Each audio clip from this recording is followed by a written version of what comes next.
जब से भूषण प्रधान बना था, फुलेरा गांव की हवाई बदल गई थी। प्रधान जी की कुर्सी के साथ साथ भूषण का रुतबा भी बढ़ गया था और उसका सबसे बड़ा चमचा विनोद अब फूस के कच्चे मकान में नहीं बल्कि पंचायत भवन के ठाठ में रहता था। भूषण ने अपनी प्रधानगी का पहला फरमान जारी करते हुए विनोद को भी पंचायत भवन में एक कमरा दे दिया था। पता नहीं कैसे कुछ ही दिनों बाद गांव में एक अजीब अफवाह ने अपने पैर पसार लिए थे। अफवाह थी कि रात 10 बजे से सुबह 4 बजे तक एक मुंहनोचवा घूमता है और जो भी आदमी उसे सोया हुआ दिख जाता है वो उसका मुंह नोच लेता है। बस फिर क्या था, पूरे गांव में डर का ऐसा माहौल बना कि पूछिए मत। लोग रातों रात अपनी लकड़ी के दरवाजों को खाड़ कर लोहे के दरवाजे लगवा रहे थे।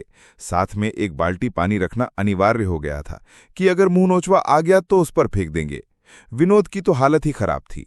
वो रात भर सोता नहीं था। मन में एक ही डर था कि पंचायत भवन का दरवाजा तो लकड़ी का है, कहीं मुंहनोचवा दरवाजा तोड़कर अंदर आ गया तो फिर वो तो गया काम से। वहीं हमारे सचिव जी अभिषेक त्रिपाठी थे कि उन पर इस अफवाह का कोई असर ही नहीं था। वो एकदम ठाड़ से चादर तान के सोते थे। उनका मानना था कि ये मुंहनोचवा वगैरह सब भ्रम है, गांव वालों की दिमागी उपज। एक दिन विकास ऑफिस में कुर्सी पर बैठे बैठे बोला, सचिव जी आप बाल्टी में पानी रखकर सोते हैं क्या? सचिव जी ने फाइल से नजर हटाए बिना कहा, मैं पानी क्यों रखूंगा?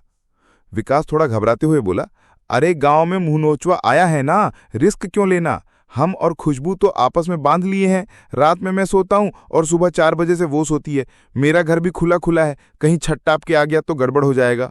सचिव जी ने उसे घूर कर देखा और बोले, यार विकास, तू पढ़ा लिखा होकर भी ऐसी बातें करता है? उधर पंचायत भवन के बाहर भूषण, विनोद और माधव की मंडली जमी हुई थी। माधव परेशान होकर बोला, भैया हमको अपना डर नहीं है, बस हमारी बकरियों को मुंह नोचवा न ले जाए। भूषण अपनी हथेली पर खैनी रगड़ते हुए उसे फटकारने वाले अंदाज में बोला, बक बुड़बक, अभी मुंहनोचवा जानवरों को अटैक नहीं कर रहा, उसका टारगेट सिर्फ आदमी है। माधव ने राहत की सांस ली, फिर तो ठीक है।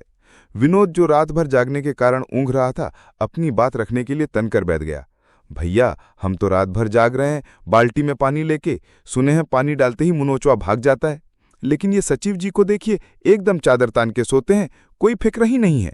खैनी होंठों के नीचे दबाते हुए ज्ञान दिया, वो शहरी आदमी है विनोद, फिल्म में नहीं देखा है? सबसे पहले भूत ऐसे ही लोगों को मारता है जो विश्वास नहीं करते। सही कह रहे हैं भैया, विनोद ने तुरंत हामी भरी। आजकल पूरे गांव में हर गली हर नुक्कड़ पर बस मुंहनोचवा की ही बातें हो रही थीं। किसी गली में बैठे चौपाल से आवाज आई, बताइए गांव के 3 लड़कों का मुंहनोचवा ने मुंह सुजा दिया है। बेचारे तीनों अलग अलग घर में छत पर सो रहे थे। शाम को पूर्व प्रधान जी के यहां भी मंडली लगी थी। माहौल गंभीर था। अरे सचिव जी देखिए थोड़ा, ये क्या गांव वाले मुंहनोचवा का भ्रम फैला रहे हैं, पता करिए, नहीं तो लोग डर के मारे छत पर सोना ही छोड़ देंगे। पूर्व प्रधान जी यानी कि बृजभूषण दुबे ने चिंता जताते हुए कहा, हाँ सचिव जी, इस आला भूषणवा के बस की बात नहीं है, गांव वालों का डर आप ही दूर कर सकते हैं, प्रहलाद चा ने अपने चिरपरिचित अंदाज में कहा।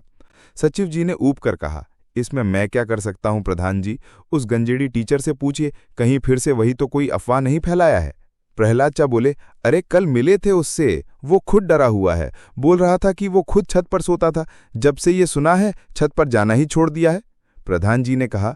सचिव जी ने कहा, फिर उनसे पूछिए जिन पर मुंहनोचवा ने अटैक किया था। प्रहलाद चा ने बताया, यही तो दिक्कत है सचिव जी, वो तीनों लड़के शहर निकल गए इलाज कराने। विकास भी मौके पर मौजूद था। वो बोला, सचिव जी आप कोई इंजीनियरिंग वाला दिमाग लगाइए ना, खुशबू भी बेचारी कई रात से सो नहीं पा रही है। सचिव जी कुछ देर शांत रहे और फिर हल्की सी मुस्कुराहट के साथ बोले, देखिए बात कुछ ऐसी है कि आप लोग चिंता क्यों कर रहे हैं, गांव वालों से बोलिए कि नए प्रधान से जाकर पूछो कि मुंहनोचवा से छुटकारा कैसे पाएं, और रहा बात मेरा, तो मैं तो इससे खुश हूं। सब चौंक गए। प्रहलाद चा ने पूछा, आप काहे खुश हैं? सचिव जी ने अपनी कुर्सी पर आराम से टेक लगाते हुए राज खोला, जब से ये विनोद भी पंचायत भवन में सोने लगा है, वो रोज रात में ऐसे नाक बजा के सोता था कि मुझे नींद ही नहीं आती थी। जब से ये मुंहनोचवा वाली बात फैली है, वो डर के मारे रात भर जागता है तो मैं आराम से सो जाता हूं। प्रहलाद चा ने अपना माथा पीट लिया, अरे साला विनोद, सचिव जी आप हमारे घर पर शिफ्ट हो जाइए, लेकिन भाई गांव वाले बहुत टेंशन में हैं, इसका निवारण करना जरूरी है। सचिव जी ने गहरी सांस ली और कहा, ठीक है मैं सोचता हूं कुछ इसके बारे में। कहानी का दूसरा पार्ट 200 लाइक के बाद डाल दिया जाएगा। अगर आपको कहानियां पसंद आ रही हैं तो लाइक करें और कमेंट करें। आपका एक कमेंट मुझे हौसला देता है कहानी लिखने के लिए।